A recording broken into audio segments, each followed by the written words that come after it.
Hello everyone, this presentation is all about my philosophy of being an instructional designer. My name is Jordan Hochberg. Are we ever really done learning? I don't think we ever are, especially as adults. There are so many learning theories, methodologies, instructional strategies, ideas, and technology out there that things are always changing for the better. Some of my goals, aspirations, and objectives are as follows.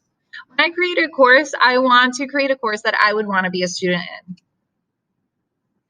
From the learning management systems, activities, and lessons, I want it to be an engaging environment for my students. I want to be flexible with my students' needs. I want to be open to new ideas. Like I mentioned in the previous slide, I want to be up to date with new technologies, theories, methodologies, and learning strategies.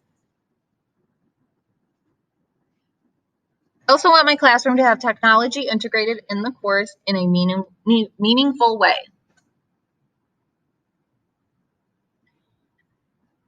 Some design principles I would consider when making a course in the learning management system or LMS. I want it to be user-friendly for myself and for my students. It should be easy to navigate and also support students' and teachers' needs.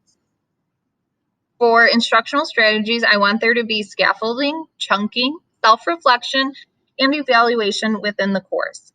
As Chen said, effective teaching begins with effective planning. Instructional design provides a systematic process for planning instructional events based on systematic process of applying principles of learning and instruction for plans for instructional systems.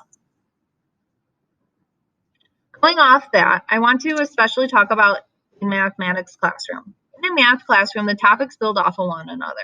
Scaffolding is something that is done in all of my classes. Chunking allows for larger concepts to be broken down. In my classroom, they are broken down into learning targets or objectives. One other strategy that I rely on is student self-assessment and reflection. This not only helps the students, it also helps the teachers. It allows for both to see how they are doing and if they need more assistance or not.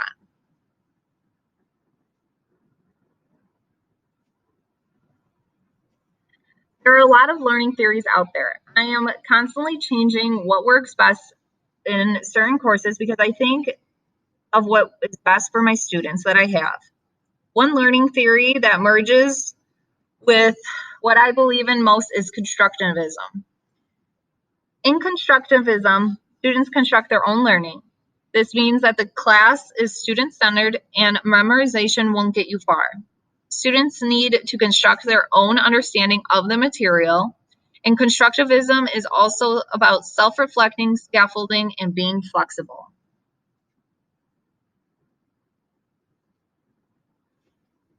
In the 21st century, it seems that technology is all around us. It is ever-changing by getting faster, more user-friendly, and just updating. LMSs for online learning classes help shape the class outline for teachers and students. Technology assists with lessons, activities in an online class that couldn't be done before. All lessons and activities should be meaningful to the content and enhance learning and understanding.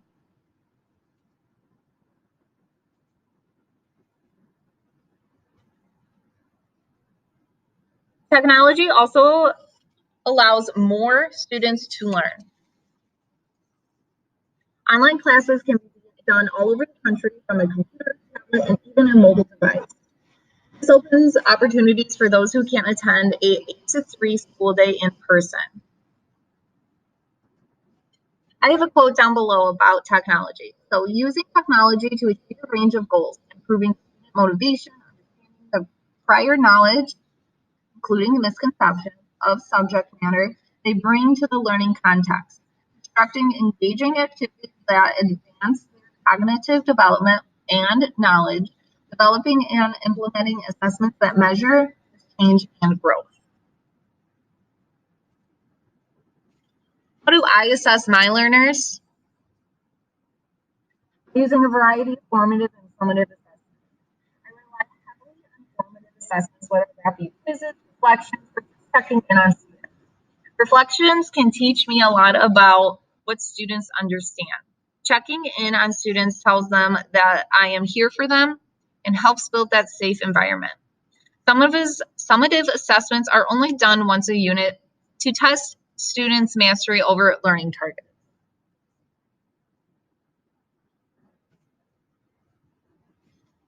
I want my students to always have feedback from me. I can't give feedback. I can give feedback on quizzes, reflections, and by checking in with students. It helps students and the teachers see where students are academically.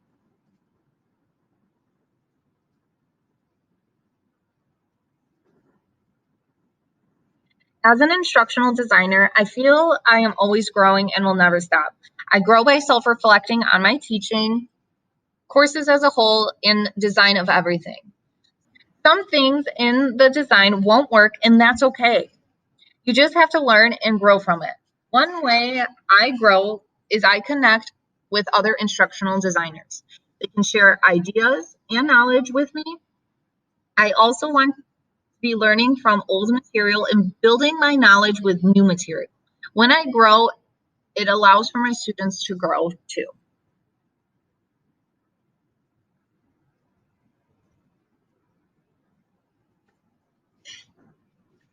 Will I ever stop learning? Probably not.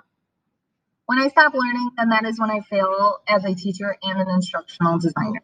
Instructional design is so important to me because I know I'm in the right career. I love being an instructional designer and a teacher.